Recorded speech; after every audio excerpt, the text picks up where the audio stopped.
Buddham sharanam gacchami. Buddham sharanam gacchami. Welcome to all of you. We meet again as usual, and today I'll talk about the Dhamma topic on directing oneself on the right course. To direct oneself on the right course is one of the 38 highest blessings of one's life, as taught by the Buddha in the discourse given at Jetavana Monastery in the city of Savatthi. So what does it mean to direct oneself on the right course? For those people who don't have sila or morality, who don't have faith in the Buddha, Dhamma and Sangha, for those who don't know how to lead their life properly, then these people need to direct themselves on the right course. So here this means those people without faith must develop faith and have it arise within them. For those who have stinginess in their hearts, then they determine to make donations and practice generosity. For those who don't put forth effort and diligence into their Dhamma practice, then they determine to put forth effort and energy in leading one's life with Dhamma and in building goodness. In leading one's lay life properly, one needs to have determination to learn and to study, to read and learn until one can be successful in one's field. You must determine to do your work and duties so that it progresses well. If we are lacking in some aspects of inner goodness, then we need to add and fill that goodness until it's full. And we make sure not to fill up on the things that aren't good in unskillful and unwholesome ways. If we have these tendencies, then we need to improve oneself so that we can go in the right and proper direction. People who practice this way are called wealthy people. That is, they have noble wealth. Their life is not without benefit. So what is the wealth that we call noble wealth? This noble wealth is comprised of saddha, that is the faith and confidence in the triple gem, the Buddha, Dhamma and Sangha, having sila or morality. And for sila to be kept, one needs to have hiri, a moral shame, and ottappa, a fear of wrongdoing. And also listening often, which we call sutta in Pali, that is, listening, learning and reading. And chagga, that is, giving up or sacrificing of one's wealth for the benefit of others. All of these types of noble wealth are supported by the quality of wisdom. If we have wisdom, then our faith is supported by wisdom and isn't blind faith. If we have wisdom, then we understand the importance of keeping sila. If we listen to things that lead to delusion, then our mind may become deluded.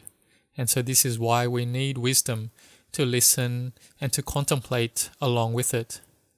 And for chagga, that is when we give up things, we don't do it with delusion.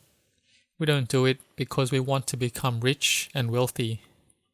The Buddha taught us to give in order to give up our selfishness and to share things with others so that we can live with others in harmony. We each contribute and share a portion of our things, and in this way, we don't compete and fight with each other. So all this is about setting oneself on the right course. Why do we need to set oneself on the right course? Because every person has love for themselves. Everyone has a self, has an I and a me, an us, our child, our husband, our wife. Everyone knows that this self is the most loved thing of ours. So in this way, then we need to avoid leading this self to a bad destination. We need to lead this self to a good destination, a place where there is happiness. This is because everyone wants to have happiness. And those people who want real happiness, then they won't do any bad karma or bad actions. It will be hard for them to do those things that are unwholesome and unskillful. This is because they see that unskillful and bad actions will have suffering as a result, so they won't do it. But on the other hand, the person who does unskillful and bad actions regularly, it will be difficult for them to turn around and direct themselves onto the right course. But all of us here, we have a love for oneself, and we will set ourselves on the right course. We need to maintain and look after our minds well, and be ones imbued with wisdom. Since we have love for ourselves and we desire happiness, then we need to look after our minds from a young age, through the middle of our life and all the way till old age. Then we will be considered to have success in our life. And the happiness of a householder who aims to have the happiness of wealth, they need to have skill and knowledge in a certain profession. They need to have a desire to learn and grow in knowledge. For a child, they need to determine to study at school. The young children these days, they become addicted to playing games, and doing so, their studies decline. Then they have to determine to stop playing games and reduce it to as little as possible, and to determine to study well. Because when they learn properly, their mind is a good person. And all the things we gain, whether it is wealth, a high position in work, fame, a large following, good associates and friends, they all come from our diligence and effort. And this extends even to the way we maintain and look after our body to have a long life. We need to eat food, exercise, rest, and maintain our minds to have a good temper, all that is conducive to having a long life. It isn't that we just ask for blessings from the monks, that the monks give us blessings so we will have long life. Is it like this? Is this possible? The blessings the monks give us is to boost our self-confidence, but in terms of wisdom, we must set ourselves on the right course. If we are deluded in this, that because we have received blessings from the monks for long life, then we can do whatever we want, this is someone without wisdom.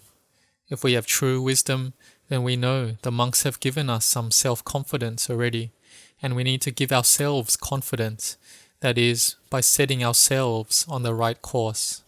If we want our body to be strong, then we need to watch what we eat, look at the environment that we live in, to exercise and to maintain a good temper, and to rest enough. Then we can have a long life. Or when we desire to be safe from dangers, then we may want to get blessings from monks so that we can be safe from everything. But we may then drive at 140 to 160 kilometers an hour like this. There was once a person who went to Luang Por Khun, a revered monk in the Korat district in Thailand, who was known for giving blessings. The man asked for Luang Por Khun to protect him from dangers and to keep him safe. Luang Por Khun asked, "How fast do you drive?" The man answered, 120 to 130 kilometers an hour. And Luang Por Khun answered in a very casual and direct manner, "If you are driving at 100 kilometers an hour, I would have gotten off the car already." See, Luang Por Khun himself would have gotten off the car already, because it's dangerous. He didn't want you to put yourself in danger. He wanted for us to have mindfulness and wisdom. And for the monks, we have to set up ourselves rightly by having sense restraint and carefulness in our actions, having patient endurance, being firm in sila or the monastic discipline, and practicing well in the Kowat Patipada, the daily practices and routines of a monk. And the important thing is to have wisdom. And as monks, what are we trying to get? We want to have the coolness in the heart and to have happiness. So we need to work at it. For the inner happiness to arise, we need to build the causes in the present for that happiness. It's not that we have ordained as a monk already and so that is enough. It's not like that. That's a monk on a conventional level. We put the robes on, and that is the Buddha's parami, his spiritual merit that covers us. But that is the monk on the outside. We must build the monk that arises on the inside. So this means that a real monk can't ordain. The ones who ordain aren't true monks. The true monk has to come from practice. Even a layperson, if they practice well and have wisdom, on the outside they may be a layperson, but on the inside they are a monk. They need to have a sense of sacrificing for the benefit of others, being well established in the 5 moral precepts and having giving as a normal habit.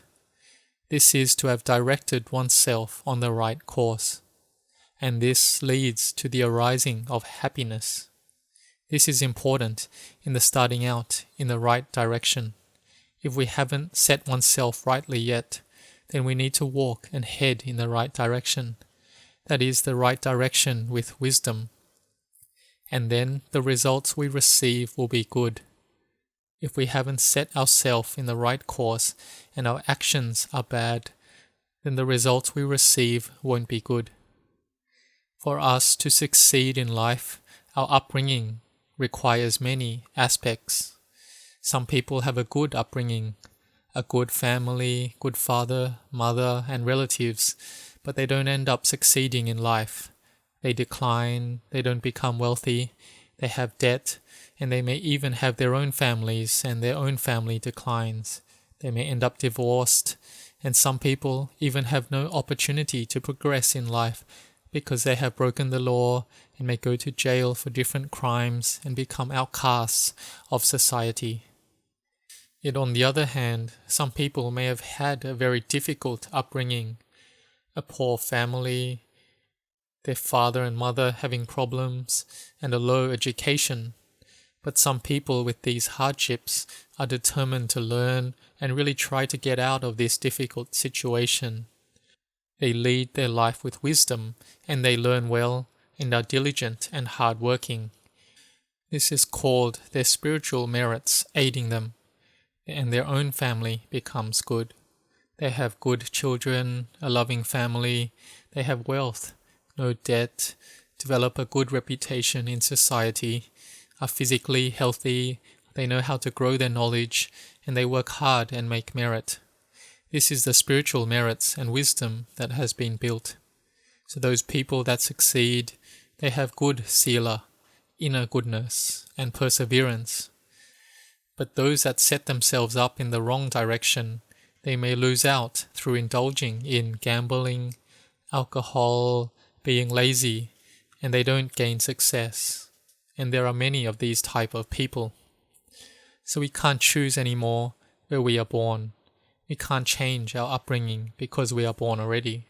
But if we now set ourselves in the right direction and we proceed in that direction with effort and using mindfulness and wisdom, having patience and perseverance, then we will succeed in life. Like we may see some successful business people in our country or around the world who also have virtue, honesty, gratitude, a high level of patience, and imbued with mindfulness and wisdom. So what does the parents give to their child? They may give them many things, but a father and mother can't give the Dhamma that will be an excellent thing of ours. They can't give their child samadhi or give them a heart that has happiness. They might be able to give wealth to us, but can they make us look after the wealth well? Is that possible? Here, it's up to us. We must build our hearts to have happiness, and this we must do ourselves. We have received a certain amount of merit and good things from our mother and father, but we ourselves need to make a lot more of this merit and goodness. We need to direct oneself on the right course. We need to have a goal in life, develop the right aspirations. If we set ourselves rightly and correctly, then we will meet with success in life and in this world. Or even if we go to the next world, we will also meet with success. So to set up oneself rightly, we should be imbued with faith in sacrificing for the benefit of others and in sila. This is important. We are born already, so don't focus on what's wrong with others and try to find faults with them. Whoever is wrong, then we forgive them. And the ones who have done wrong, they should renew their aspirations and determinations so that they can become excellent individuals. Those that have done wrong in the past, if they establish themselves rightly now, they can be more excellent than those that have criticized them in the past. We can see that there are many people in this world who have received criticism and been put down, but they set themselves up rightly and correctly, and they can succeed.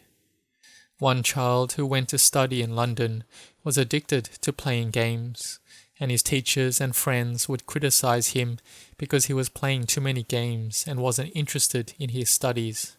But when he developed the determination to study, then he could pass his subjects, and his grades got better and better, till he was able to gain very high grades and receive distinction in his studies.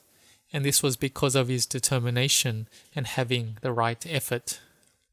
One follower of the Buddha, he was born in a very wealthy family. He had a very easy life since a child and didn't do any work and was just indulging in the external world. One day, a caravan of acrobats came into the city to perform. Watching them, this rich son became infatuated with the daughter of the lead acrobat.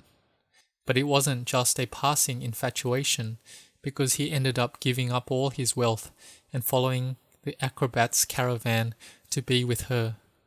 And this rich son, did he have any skills? He couldn't do anything. His new wife had to support him. They had a baby together, and one day he was doing his usual duty to keep watch over the caravans. Then the wife, who had some duties, was rocking the baby and singing to it, "You are the son of the one who looks after the caravan. You are the son of the cart driver."